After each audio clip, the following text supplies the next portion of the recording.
Wanderlei Silva was the scariest man in MMA. They called him the Axe Murderer, not for show, but because of how he fought. In pride, he was a god of violence, wild-eyed, arms swinging, knees crashing into skulls. He didn't just beat opponents, he annihilated them. Fans around the world watched in awe. They cheered as he stomped heads, tore through legends, and soaked the ring in blood. But no one ever asked what it was doing to him. Behind the knockouts was a man slowly unraveling. And now, decades later, Wanderlei Silva is no longer feared. He's forgotten, isolated, and showing signs of brain trauma. This isn't a comeback story, this is a tragic one. The tale of a fighter who gave everything to the cage and lost himself in the process. Before the lights, before the chants, and long before the chaos of pride, Wanderlei Silva was a poor kid from Curitiba, Brazil, growing up in a world where survival wasn't a metaphor, it was a daily ritual. Raised in a rough neighborhood, Wanderlei wasn't protected by structure or privilege. He learned quickly that if you couldn't fight, you couldn't live. And for him, violence didn't just become a defense, it became an identity. From an early age, Wanderlei gravitated toward conflict. He got into street fights as a child, brawls that were less about proving something and more about releasing something that was already brewing deep inside. It wasn't about being angry, it was about feeling alive. His parents enrolled him in martial arts, hoping to tame that wildness, but what they did instead was awaken a predator. He began training in Muay Thai and Vale Tudo, brutal, no-nonsense combat systems designed not just for victory, but for domination. And there, under the flickering lights of a sweat-soaked gym in Curitiba, Wanderlei found his true nature. He joined the Shoot Box Academy, a legendary camp known for producing fighters who walked into rings like killers. That gym didn't produce athletes, it created monsters. And Wanderlei was their crown jewel. Coaches noticed right away. He wasn't just aggressive, he enjoyed the pain. He smiled in sparring when hit. He trained like he was possessed. Relentless in pad work, savage in drill. Other fighters tried to emulate the shoot box style. Wanderlei embodied it. His early professional fights in Brazil were chaotic. He fought like a dog off its chain. No patience, no hesitation, just violence. Fans started calling him Cachorro Louco, the crazy dog. But it wasn't until he entered Japan that the world saw just how far this street-born fury could go. And in Japan, violence wasn't just tolerated, it was worship. When Wanderlei Silva walked into a pride ring for the first time, the Japanese fans didn't know what to make of him. Shaved head, dead eyes, neck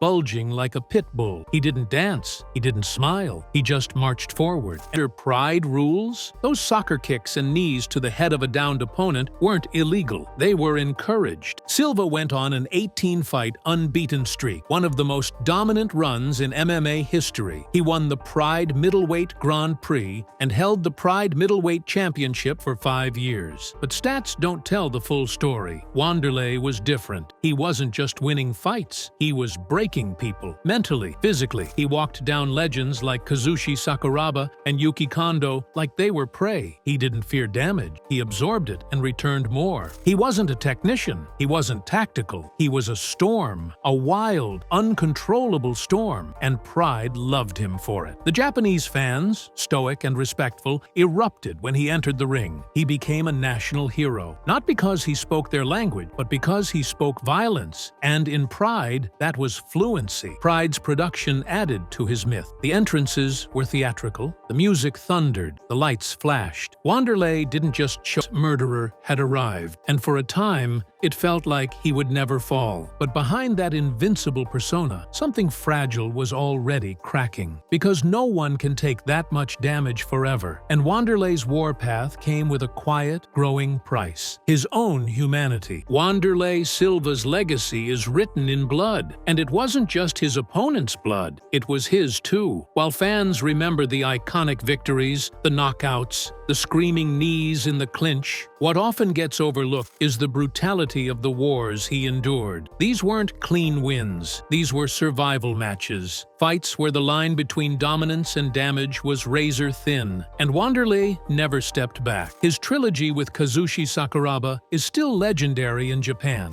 Wanderlei didn't just beat him, he dismantled him. He broke Sakuraba's orbital bones, left him unconscious on more than one occasion. But every time Silva delivered delivered that punishment, he absorbed plenty in return. Sakuraba was a warrior too, and those head kicks, those exchanges, they added up. They didn't just leave bruises, they left imprints on Wanderlei's brain. Then came his violent clashes with Rampage Jackson, particularly their second fight. Those fights took something from him too, and it didn't stop there. His fight with Dan Henderson in 2007 ended with Silva face first on the canvas, knocked out cold by a spinning back fist and follow-up hammer fists that echoed like gunshots in the arena. That night, Wanderlei lost his PRIDE title. But worse, he lost something deeper, his aura. The wars had caught up. After that, the symptoms started showing. In interviews, he slurred his words slightly. He repeated phrases. He forgot dates. And fans noticed. Commentators whispered about CTE. Coaches suggested changing styles. But Wanderlei was already wired for war. He didn't know how to fight safe. He only knew one speed, forward. Fighters often say that every battle takes a piece of your soul. Wanderlei didn't give away pieces. He gave it all. And the cost wasn't immediate. It came in fragments. A slower response time, an off day in the gym, a moment of confusion that didn't used to be there. He was still the axe murderer in name, but the man behind it was bleeding out in silence. For years, Pride was Wanderlei Silva's kingdom. The rules, the crowd, the culture, everything was built to amplify what he did best, destroy. But nothing in MMA lasts forever. In 2007, Pride collapsed under scandal and financial pressure. The UFC bought it out, and with that, Wanderlei's reign ended overnight. He wasn't just losing a contract, he was losing a world that had worshipped him. In Japan, Silva was seen as a warrior poet of violence. In the UFC, he was just another name in the roster. And when he walked into the octagon again, now under the UFC banner, the environment had changed. Gone were the soccer kicks and stomps. Gone was the theatrics, the showmanship, the reverence. He was back in America, back to stricter rules, clinical venues, and fans who cheered knockouts but didn't understand the myth behind the man. His UFC return in 2007 was a high-stakes match against Chuck Liddell, another fading icon. The hype was massive, two titans finally colliding. The fight delivered in action, but not for Wanderlei. He lost a unanimous decision in a bloody war that earned Fight of the Night. But the deeper loss was the realization that the speed, the pressure, the fear factor, they were all fading. The sport had evolved, and Wanderlei hadn't. Then came Rampage Jackson again. Their UFC trilogy fight was supposed to settle the score. Instead, Wanderlei walked into a left hook that shut the lights out instantly, dropped cold in the first round. A brutal, merciless KO that erased any illusion that Pride's king still held power in the UFC cage. In 2010, he eked out a win over Michael Bisping, a gritty, proud victory that felt like a throwback. But it was a flash of brilliance in a long string of hard truths. The losses piled up. Chris Lieben dropped him in just 27 seconds. Rich Franklin outboxed him. Even as Wanderlei showed flashes of the old axe murderer, his reflexes couldn't keep up. His aggression no longer overwhelmed. It just left him exposed. Fans started turning. Younger audiences didn't know the Pride legacy. They saw Wanderlei as a brawler with no defense. Commentators whispered about retirement. Even Dana White publicly suggested it might be time. But Wanderlei didn't want to stop. He didn't want to go out like that. And that stubbornness, the same thing that made him a legend, would soon lead him into darker water. By 2014, Wanderlei Silva wasn't just fighting opponents. He was fighting his own body. Years of wars had left him broken. Knees destroyed, back stiff, memory hazy. But he still wanted one more run, one more moment under the lights. And when he was booked to face Chael Sonnen at UFC 175, it looked like it might finally happen. But that fight never came, because what happened next became the most controversial moment of Wanderlei's career. In May 2014, the Nevada State Athletic Commission showed up at Silva's gym for a random drug test. Wanderlei, instead of complying, left the building and refused to be tested. He later admitted he was taking diuretics and anti-inflammatories to manage injuries, but the damage was done. The NSAC banned him for life. No failed test, just evasion. Still, the ruling was harsh and unprecedented. Dana White was furious. He publicly blasted Wanderlei, accusing him of running and lying. The UFC pulled him from the fight and severed ties. Suddenly, the axe murderer was out, not with a bang, but with a shadow, accused, banned, and discredited. Silva fought back in the only way he could, with his voice. He took to YouTube and social media, launching a series of long, furious videos. In them, he accused the UFC of corruption, of underpaying fighters, of treating legends like garbage. He pointed to double standards, exposed negotiations, and ripped into the machine that once celebrated him. But it didn't land like he hoped. Some fans rallied behind him, others saw bitterness, not bravery. To many, it looked like a legend lashing out, not with facts, but with pain. The UFC responded coldly. They moved on, promoted new stars, sold pay-per-views. Wanderlei Silva was gone, and the sport didn't miss a beat. Eventually, the lifetime ban was overturned, but the damage had already taken root. The UFC didn't want him back. Sponsors stayed away. Media coverage quieted. Wanderlei had gone from myth to cautionary tale, a pioneer who refused the test and got buried for it. And for a man who had given everything to the cage, being exiled from it was a kind of death he never prepared for. After the UFC slammed the door shut, Wanderlei Silva didn't fade away quietly. He turned to the internet, not just to salvage his voice, but to unleash everything he'd held in during 2 decades of being a company man.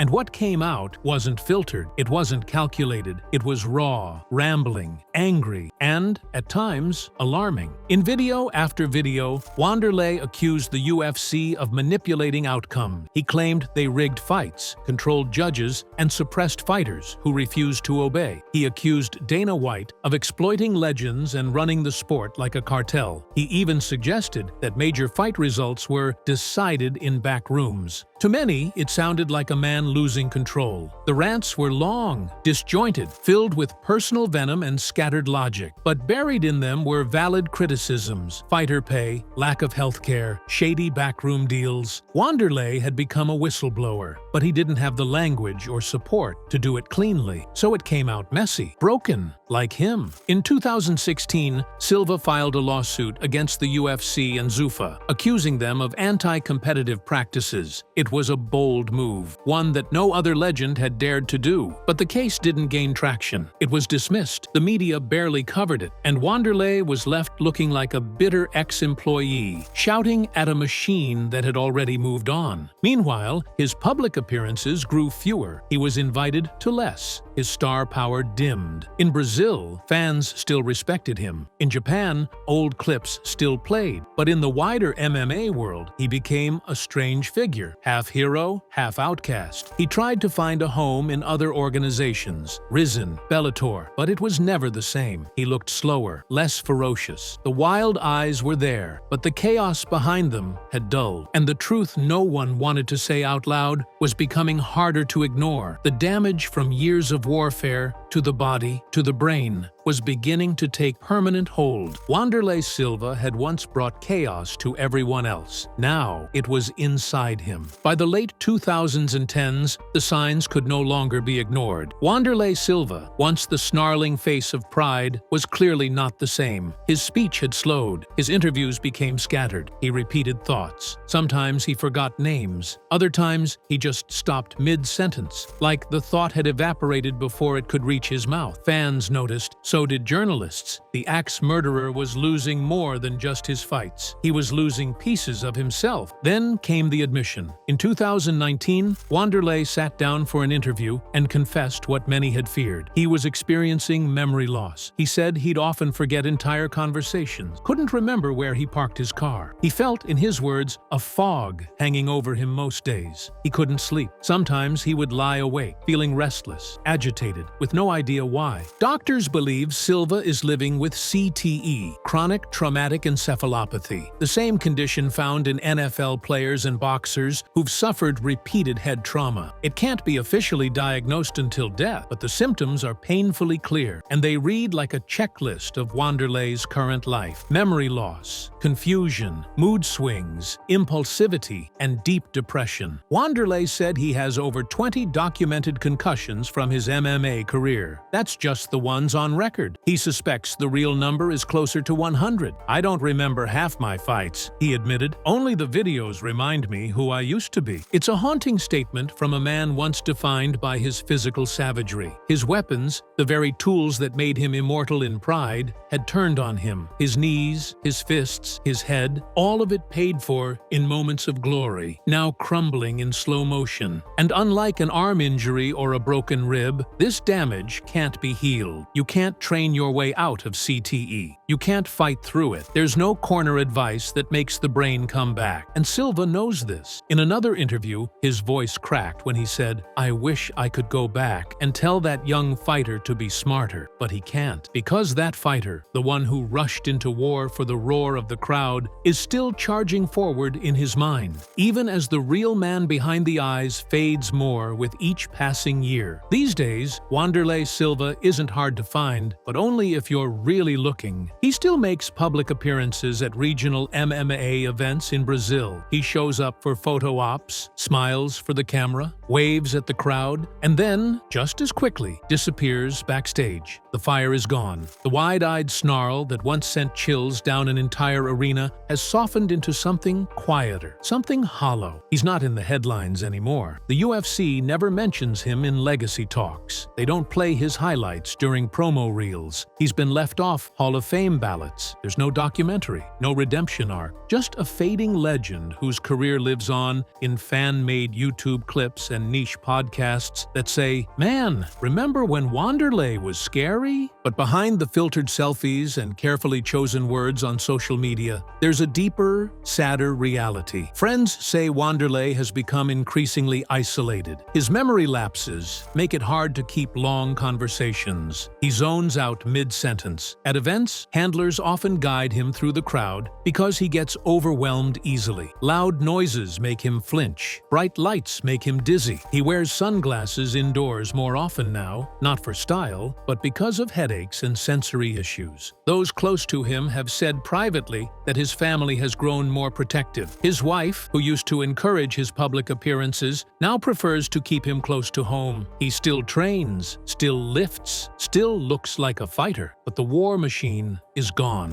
Now he's just a man with a cracked memory and a legendary past, walking carefully through the world he once tore through like a storm. In 2020, he appeared on a podcast and was asked what his day-to-day life is like. He paused for a long time, then finally said, "I try to remember what I'm doing." He chuckled after saying it, but the hosts didn't laugh, because the pain behind that sentence wasn't hidden. It was front and center. Wanderlei Silva isn't just a man with a highlight reel. He's a man with a haunted reel of memory loss, broken trust, and irreversible damage. And in a sport that always moves on to the next killer, the silence left behind becomes unbearable. He walks slowly now, speaks carefully, and in those rare moments when someone brings up pride, he still smiles. But you can see it in his eyes. He's not remembering. He's reaching. What does a fighter leave behind when the roar fades? For Wanderlei Silva, it's not just a legacy of knockouts. It's a trail of broken bones, scarred opponents, and echoes of a man who never once took a backward step. He fought the way gladiators used to die, in a frenzy for the crowd, no matter the cost. But long after the fans moved on, long after pride fell and the UFC shut him out, Wanderlei Silva is left with the bill, and it's steep. His name still trends occasionally when someone posts a highlight or when an old rivalry is brought up. The axe murderer still draws clicks, but those clicks are ghosts. They don't reflect the man sitting in his house, trying to remember what he had for breakfast. They don't reflect the migraines, the disorientation, the mood shifts, the nights when he can't sleep and the days when his family worries if he's safe to be alone. He wasn't just a victim of the sport, he was the sport at its most raw, its most primal, its most terrifying. He gave everything to it, and in return, it gave him everything, and then took it back. The sport moved on to new stars, younger, flashier, smarter. Fighters who learned from Wanderlei's recklessness but chose longevity over carnage. Fighters who win and walk away. Wanderlei didn't walk away. He bled out in real time. For years, there will never be another axe murderer. And maybe that's a good thing, because because his style wasn't just unsustainable, it was self-destructive. The fans called it legendary. Doctors called it trauma. Today, Wanderlei Silva lives in a quiet corner of MMA history, not erased, not celebrated, just filed away, like a warning, a myth, a man whose brain still pays for the cheers we gave him. He didn't lose to one punch. He lost to 1,000, slowly, quietly. And every time you hit play on one of his old knockouts, you're watching a piece of him disappear. He gave us everything, and what he got back wasn't nearly enough.